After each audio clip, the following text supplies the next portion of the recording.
বিসমিল্লাহির রহমানির রহিম। আসসালামু আলাইকুম এভরিওয়ান। আপনারা সকলে কেমন আছেন? আশা করি আল্লাহ অনেক অনেক ভালো আছেন সকলে, আমি আশা করি। তো যাই হোক, আজকের ব্লগটি আমি শুরু করছি।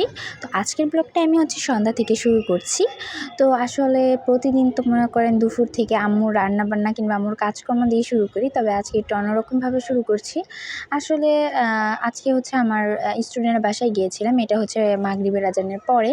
আমি মাগরিবের আজানের পরে বের হয়েছি। তো একটা স্টুডেন্ট পড়িয়ে ওদের বাসায় গিয়েছিলাম ৮টার সময়। তো ৮টার সময় গিয়ে দেখি কি আমার স্টুডেন্ট মোমো বানাচ্ছে। তো ও আমাকে বলছে যে, ওরা যেহেতু আমার পরিচিত তাই আমাকে আপু বলেই সম্বোধন করে। তো আমাকে বলছে, আপু তুমি একটু আমাকে ১৫ মিনিট সময় দাও, আমি জাস্ট একটু মোমোটা বানাই। অনেক দিন ধরে মোমো খেতে ইচ্ছে করেছে কিন্তু আম্মু বানিয়ে দিচ্ছে না। তো আমি বললাম, আচ্ছা ঠিক আছে, তুমি যখন বানাবা কিন্তু পড়ার সময় কিন্তু এরকম করা উচিত না, যেহেতু তুমি এখন পড়ছো। তো যাই হোক, আমি যখন আপনাদের সাথে ভয়েস দিচ্ছিলাম তখন আমি যেহেতু বিকালবেলা ভয়েস দিচ্ছি, তো এই যে পিছনে আমাদের বাসার পেছনে মাঠ আছে। তো ওই মাঠের মধ্যে ছেলেমেয়েরা এত পরিমাণ খেলাধুলা করছে আর কি, আর চিল্লাচ্ছে, মনে হচ্ছে তারা কোন বিশ্বকাপ জানি পেয়েছে। তো যাই হোক, ওদের কথা নাই বলি।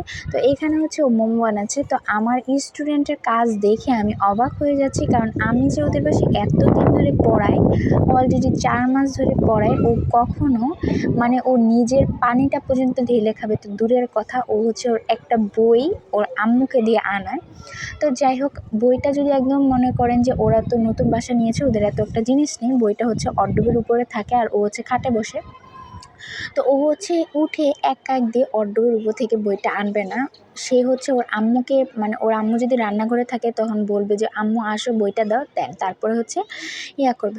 তো যাই হোক, ওদেরকে তারপরে কাজকর্ম করিয়েছি, ওরা কাজকর্ম করেছে আর কি। আমার স্টুডেন্ট দেখেন পাতিল মাজছে আর কি। যাই হোক, ও যে কাজ করছে এটা দেখে আমার আনন্দ হচ্ছে, তাই একটু আপনাদের সাথে শেয়ার করলাম ছবি তুলে। তো এখন ও মোমো বানাবে, তারপর আমরা খাবো, তারপরে পড়াবো, দেন বাসায় যাব। তো আজকে আবার একটু সমস্যা হয়েছে বাসায়। সমস্যা বলতে ওই সমস্যা না, আপনাদেরকে পরেই দেখাবো কি আর কি সমস্যা, কেন বললাম। তো যাই হোক, আমার আম্মু মনে হয় অলরেডি বাহিরে আর কি, আমার আম্মু এখন। তো যাই হোক, এই যে দেখেন মোমো কিন্তু কমপ্লিট, এখন খাইয়ে পড়তে বসাবো ওদেরকে। তো গাইস, এখন আমি পড়িয়ে এসেছি 10টার সময়। এখন আব্বু আবার ফোন দিয়েছে বাহিরে যাওয়ার জন্য। তো বাহিরে কেন যাচ্ছি সেটা আপনাদের সাথে শেয়ার করব অবশ্যই। তো আপনারা দেখতে থাকুন কেন বাহিরে যাচ্ছি। এখন ভাইয়া ঘুমিয়েছিল, তো ভাইয়াকে ঘুমের থেকে ডাক দিয়েছি উঠার জন্য, কারণ একটু বাহিরে যাব, যে আব্বু ডেকেছে। তো কেন ডেকেছে সেটা তো আপনারা দেখতেই পাবেন। তো বাহিরে যাই, তারপর আপনাদের সাথে কথা বলি। এখন আমার ভাই একটু ফ্রেশ হচ্ছে, তো সাথেই থাকুন, দেখতে থাকুন। তো এই যে দেখেন, বাহিরে আসার মূল কারণটা এই যে দেখতে পাচ্ছেন একটা চৌকি। তো আমি আগের ভিডিওতে কিন্তু আপনাদেরকে দেখিয়েছিলাম, তো একটা আন্টি চলে যাচ্ছে আর কি। উনি ওনার ভাইয়ের বাসা পুরান ঢাকা, তো ওইখানে যাচ্ছে। তো ওইখানে যাচ্ছে, এত চৌকি টকি উনি তো আর নিবে না। আর চৌকিটা কিন্তু বেশি ভালো না, তাও অনেক জোর করে আমার আম্মা আনতেই চায় নাই, যেহেতু আমাদের ঘরে রুমে কিন্তু কিচ্ছু নাই। তো আনতেই চায় নাই, তাও অনেক জোর টোর করে দিছে, যে আমি থাকবো, একজন মানুষ থাকা যাবে। আমাকে অনেক আদর করতো আর কি আন্টি। তারপরে দেখেন এই চৌকিটা এত পরিমাণ ভারী, বিশ্বাস করবেন না, আমার আব্বু আর ভাইয়া যে আনতেছে, মনে হচ্ছে কি ওদের হাত পা একদম ভেঙে যাবে। তো আসলে আমার ভাইয়া একদম নিতে পারছিল না, চৌকিটা এত পরিমাণ ভারী ছিল, অনেক কষ্ট করে উঠিয়েছে। তো আসলে অনেক কষ্ট করে তো তুলছে আরও অনেক কষ্ট হয়েছে। এই যে আমাদের বাসা আবার ৫ তলা, তো ৫ তলায় নিতে অনেক কষ্ট হয়েছে। অবশেষে ছাদে রেখেছে আর কি চৌকিটা।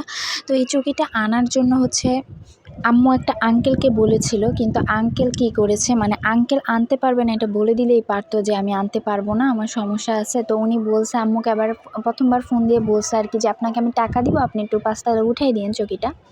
তো আঙ্কেল আর কি আশা দিয়ে রাখছিল আর কি আম্মুকে, তো আপনি আনতে পারবেন না, আপনি বলে দিলেই তো পারতেন। তো উনি বলেনি, উনি আশা দিয়ে রাখছে, তো এই আর কি। তো যাই হোক, তারপরে মনে করেন আব্বু আর ভাই কষ্ট করে আনছে। তো আসলে উনি খুশি হয়ে দিয়েছে। আসলে এটা ওনাকে কিছু বলিনি, তার কারণ উনি খুশি হয়ে যদি ১ টাকার একটা জিনিসও দেয়, তো আরও কিন্তু ওনার অনেক পরিচিত মানুষ ছিল। তো উনি ওই পরিচিত মানুষকে না দিয়ে যে আমাদেরকে ভালোবেসে দিয়ে গেছে, এটাই তো অনেক কিছু। আর আমাদের বাসায় কিন্তু একদম কিছুই নেই। তো এই চৌকিটা কখন সেট করেছি, কী করেছি, এটা কিন্তু আপনাদেরকে পরবর্তী ভিডিওতে দেখাবো আর কি। এখন অনেক রাত্র হয়ে গেছে, এখন কিন্তু প্রায় 11:30টার মতো বাজে আর কি। তো এখন আর ভেজাল করব না, চৌকিটা নিয়ে ছাদে রেখে দিয়েছি। তো কালকে এটা অনেক পরিষ্কার পরিষ্কার করে তারপরে উঠাতে হবে। তারপরে হচ্ছে এদিক দিয়ে হচ্ছে রুমে গিয়েছি, তো আব্বুকে বলছে, আব্বু তোমার আর কিচ্ছু করা লাগবে না, অনেক কষ্ট করে চকিটা উঠিয়েছে আমার আব্বু। মানে কি যে কষ্ট হয়েছে বুঝাই যায় আর কি, এত পরিমাণ কষ্ট। চকিটা কিন্তু অনেক ভারী, দেখতে দেখা যায় একটু ভাঙা টাঙা, কিন্তু চকি অনেক ভারী। তো এই যে দেখতেই পাচ্ছেন, এখানে আমার আব্বু হচ্ছে আমার জন্য একটা প্লাজো এনেছে বাসায় পরার জন্য, আর এখানে পেয়ারা এনেছে। মাশাল্লাহ পেয়ারাগুলো কিন্তু অনেক সুন্দর। তো এইখানে হচ্ছে আম্মু হচ্ছে দুধ জাল দিচ্ছে আর কি, রাত্রেবেলায় আমার আব্বু দুধ এনেছে আর কি, দুধ দিয়ে ভাত খাবো। তো এখন হচ্ছে আমি আবার আম্মুর কাছে একটা জিনিস বায়না করছি, সেটা হচ্ছে আমাকে এই রাত্রেবেলা হচ্ছে আমাকে আম্মু প্রোটিন বানায় দেওয়ার জন্য আমি আম্মুকে পাগল বানায় ফেলতেছি। তো যাই হোক, নিজের কথা নিজেই বলি, আসলে পাগলই, আমার প্রোটিন খেতে ইচ্ছা করছে। তো আমার যখন যেটা খাইতে ইচ্ছা করে আমি একদম আম্মুকে একদম পাগল বানায় ফেলি, আমাদের দিতেই হয় বানায়। তো যাই হোক, অনেক পাগলামি করতেছিলাম। তারপর আম্মু বলতেছে, আচ্ছা দাঁড়া একটু দুধটা ভালো মতো জাল হইতে দে, তারপরে হচ্ছে তোকে বানিয়ে দিতেছি। তো যাই হোক, তারপরে হচ্ছে এখানে কিন্তু দুধটা জাল করে নিয়েছে, এখন হচ্ছে ক্যারামেল তৈরি করবে। তো এই যে ক্যারামেল তৈরি করে তারপরে হচ্ছে এটা মানে বানাবো আর কি। তো আপনারা দেখতে থাকুন। আর এই ভিডিওটা হচ্ছে একদম ফুল, মানে একদম ফুললি কোথায় আছে জানেন, আমার ফাতেমা জি ফুড ম্যাজিক চ্যানেলে আপনারা সবাই ঘুরে আসবেন। একদম মানে কিভাবে অনেক সুন্দর করে আপনারা প্রোটিন তৈরি করতে পারবেন সব কিন্তু আমার ফাতেমা জি ফুড ম্যাজিক চ্যানেলে দেওয়া আছে। আমি আপনাদেরকে অনুরোধ করছি, আপনারা কিন্তু অবশ্যই হচ্ছে এই চ্যানেলটার পাশে থাকবেন, আমাকে অনেক অনেক সাপোর্ট করবেন, আমাকে অনেক অনেক দোয়া করবেন। তো যাই হোক, কথা না বাড়িয়ে আপনাদেরকে আবার বলছি আর কি। তো আসলে আপনাদের সাথে আমি একটা ছোট্ট করে একটা কথা শেয়ার করি, সেটা হচ্ছে আসলে অনেক সময় আপনারা দেখবেন হচ্ছে কিছু কিছু আপন মানুষও মানে এমনভাবে বেইমানি করে, আসলে আপনার প্রতিবেশী কিংবা হচ্ছে আপনার পাশের বাসায় যারা থাকে তারা কিন্তু আপনার সাথে কখনো বেইমানি করবে না। হয়তোবা মানে তারা তো আপনার সম্পর্কে কিছু জানে না, আপনাকে চেনে না ঠিক মতো, কিন্তু হচ্ছে যারা আপনাকে একদম চেনে, মানে আপনার নিজের আত্মীয়-স্বজন, নিজের বোন, নিজের ভাই, তারাই কিন্তু অনেক ক্ষতি করে। এই কথাগুলো কেন বলেছি জানেন? এই কথাগুলো বলেছি আসলে মানে আজকে ইদানিং অনেক দিন ধরে হচ্ছে আমার খালামণি আছে যে, তো আমার খালামণি হচ্ছে একটা মানে আমার আম্মু তো সবার বড়, তো আম্মুর পরের জন। আমার আম্মুর আগে হচ্ছে আমার একটা মামা আছে, তো মামার পরে হচ্ছে আম্মু, তারপর হচ্ছে আমার ওই খালামণিটা। তো উনি আবার মালয়েশিয়াতে বিদেশে থাকে আর কি, আমার খালুর শহরে থাকে।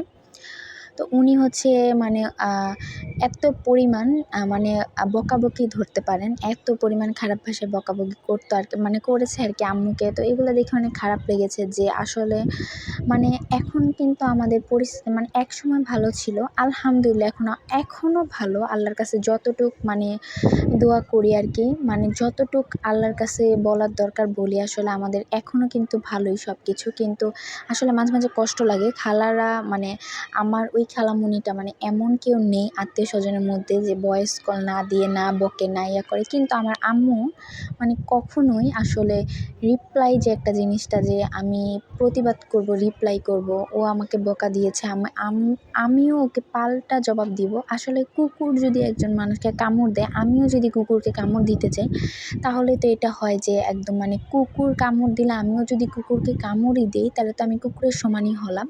তো এটা কিন্তু করা যায় না। তো তাই আর কি মানে অনেক মানে আমার কাছে অনেক খারাপও লাগছে আর কি এই ব্যাপারটা, যে আসলে খালামণি তো বোঝা উচিত বোনকে। তো উনি কেন বকে, ওনার থেকে আর কি আমার আম্মু হচ্ছে মানে ওনার মানে বিদেশ থেকে আসার পরে হচ্ছে আমার খালামণি আসলে ইয়া করছিল আর কি, মানে খালামণির যে জিনিসগুলো ছিল আর কি ওগুলো দিয়েছিল আর কি আম্মুকে। তো আম্মুকে দিয়েছে, আম্মু বলতেছে যে তুমি আসার পরে হচ্ছে তোমার জিনিসগুলো তোমাকে বুঝাই দিব, এখন আমি রেখে দিছি, আমি অন্য মানুষের হাতে কেন দিব, তুমি আমাকে মানে হচ্ছে একটা জিনিস মানে আপনাদের মনে করেন একটা জিনিস যদি আমাকে একজন দেয়, তা ওইটা তো মনে করেন যে ওইটা হচ্ছে আমার কাছে আমানত জিনিসটা, ওটা যদি আমি আরেকজনের কাছে দেই তাহলে কিন্তু এটা কেমন হয়ে যায় না? তো আমানত জিনিসটা আমি কিন্তু সবসময় চাবো এটা যাতে খেয়ানত না হয়। আরেকজনের কাছে ধরেন আমার খালামণির একটা জিনিস দিল আর কি, মনে করেন আমার খালামণির অনেকগুলো স্বর্ণই আমার আম্মুর কাছে রাখছে, তো এখন যদি ওই জিনিসটা আমি আরেকজনের কাছে দেই, তো আমি যেভাবে হচ্ছে এই জিনিসটা রাখবো উনি কিন্তু সেভাবে নাও রাখতে পারে, বিশ্বাস নেই কিন্তু নিজের আপন ভাই বোনের মধ্যেও। তাই আম্মু মানে কি বলতেছে যে তোমার জিনিসগুলো তুমি আসলে তারপরে একদম দিয়ে দিব, এখন আমি নাই দিলাম। তো যাই হোক, তাও আর কি আমার খালামণি অনেক খারাপ ব্যবহার করে আর কি। আসলে সবচেয়ে বড় কথা হচ্ছে আপন মানুষ দুঃখ দিলে কিন্তু সেটা ভোলা যায় না, কিন্তু পর মানুষ যদি একটা দুঃখ দেয় সেটা কিন্তু আপনি অতি সহজে ভুলে যাবেন। কিন্তু আসলে এটা সবার মনে রাখা উচিত যে কষ্ট দিয়ে কখনোই হচ্ছে কাউকে কোনো কথা বলা উচিত না। আমি কষ্ট দিয়ে কেন মানুষকে কথা বলতে যাব, পারলে হচ্ছে বুঝিয়ে কথা বলবো। এই যে আমি যদি আপনি মনে করেন কারোর সাথে খারাপ ব্যবহার করি, গালিগালাজ করি, হয়তো আজকে না কালকে কিংবা পরশুদিন তার সাথে আমার দেখা হবে, কথা হবে। আপন মানে রক্ত তো আর ভোলা যায় না, রক্তের সাথে তো কথা বলতে আসবেই। তখন কিন্তু এই কথাগুলো মনে পড়বে যে ও আমাকে বকছিল, ও আমাকে এরকম করছিল। তাই অনেক সচেতনভাবেই কিন্তু আসলে চলা উচিত। আসলে আমার কি দরকার মানুষকে শুধু শুধু বকাবাজি করার কিংবা খারাপ ব্যবহার করার তো কোনো দরকার নেই। তো আমার খালামণি কিন্তু আমার আম্মু যে বড় এরকম কোনো কিছুই মানে না, মানে কাউকেই মানে না। আমার খালামণি সবাইকেই বকাঝকা করে আর কি। যাই হোক, নিজেকে অনেক বড় মনে করে। আসলে নিজেকে যে বড় মনে করে সে তো অরিজিনালি বড় না। তো যাই হোক, তার জন্য অনেক দোয়া করি আল্লাহ তাআলা যাতে আমার খালাকে হেদায়েত দান করে। তো আর কিছুই বলার নেই আর কি, আপনাদের সাথে একটু কষ্ট শেয়ার করলাম আসলে যে আসলে কিরকম আর কি করে খালামণি। তো যাই হোক, দেখেন আমাদের প্রোটিনটা কিন্তু ৬ ঘন্টা রাখা হয়েছে, মানে আমরা রাতটা একদম ঘুমিয়ে সকালে প্রোটিনটা বের করছি। মাশাআল্লাহ, মাশাআল্লাহ, আলহামদুলিল্লাহ, কতটা সুন্দর হয়েছে প্রোটিনটা দেখেন। তো এই যে দেখেন আমার আম্মু কিন্তু আমার আবদারটা পূরণ করেছে, মানে মা মেয়ের আবদার পূরণ করেছে, এটাই আর কি এখানে বোঝা যাচ্ছে। তো আপনাদের সাথে অনেক কিছু শেয়ার করি, যদি আমার কোনো কথায় আপনারা কষ্ট পান কিংবা ভুল ত্রুটি হয়ে থাকে অবশ্যই কিন্তু ক্ষমা দৃষ্টিতে দেখবেন, মাফ করে দিবেন। কারণ আমি আপনাদের সাথে যেহেতু ব্লগ করি, অনেক কিছু শেয়ার করি, আপনারাও কিন্তু চাইলে হচ্ছে আমার মতো এরকম, আমার ভিডিওতে তো আর এমন কোনো ভিউ হয় না কিংবা এমন কোনো সাবস্ক্রাইবারও না, আমি বড় ইউটিউবারও না, কিন্তু আপনারা চাইলে কিন্তু আপনাদের মনের দুঃখ ইউটিউবে বলতে পারেন, প্রকাশ করতে পারেন। আসলে অনেকেরই তো থাকে প্রকাশ করার মতো মনের দুঃখ, তো এই দুঃখগুলো কিন্তু আমার আম্মুই প্রকাশ করতো। জাস্ট আমি যেহেতু ভয়েস দেই আর কি, আমার আম্মু এখন দেয় না, একটু অসুস্থ আর কি আমার আম্মু, তাই হচ্ছে আমি আপনাদের সাথে একটু কথা বলার চেষ্টা করি। হয়তো গুছিয়ে কথা বলতে পারি না, তাও কিন্তু আপনারা আমাকে ক্ষমা করে দিবেন যদি ভুল ত্রুটি হয়। আমি আপনাদের ছোট বোনের মতো কিংবা হচ্ছে মেয়ের মতো, যাই হোক। তো আসলে আমি আপনাদের সাথে অনেক মানে অনেক কিছুই দেখানোর ট্রাই করি, কিন্তু মানে সব তো আর দেখানো সম্ভব হয়ে ওঠে না। তো এই যে দেখতে পাচ্ছেন এটা কিন্তু সকালবেলা একদম খুলেছি, এখন প্রায় 8:30টার মতো বাজে। আমার আব্বুকে একটু দিব আর কি, এটা খেয়ে তারপরে বের হয়ে যাবে। মানে আরও কিছু খেয়েছে আর কি, তাও এটা যেহেতু বানিয়েছি, যেহেতু আমাদের ঘরে ফ্রিজ নেই, এটা আব্বু আস্তে আস্তে তো নষ্ট হয়ে যাবে। আর আমি ভয়েস দিচ্ছি এদিকে এত চিল্লাচিল্লি, বাচ্চাদের কি বলবো।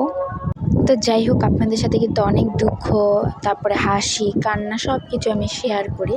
তো যদি ভালো লাগে অবশ্যই কিন্তু আমার চ্যানেলটি সাবস্ক্রাইব করে পাশে থাকবেন, আর আমার চ্যানেলটি শেয়ার করে দিবেন, অনেক অনেক সাপোর্ট করবেন আর অনেক অনেক ভালোবাসা দিবেন। কারণ আপনাদের ভালোবাসা পেলেই কিন্তু আমার চ্যানেলটি একটা ভালো পর্যায়ে যেতে পারে।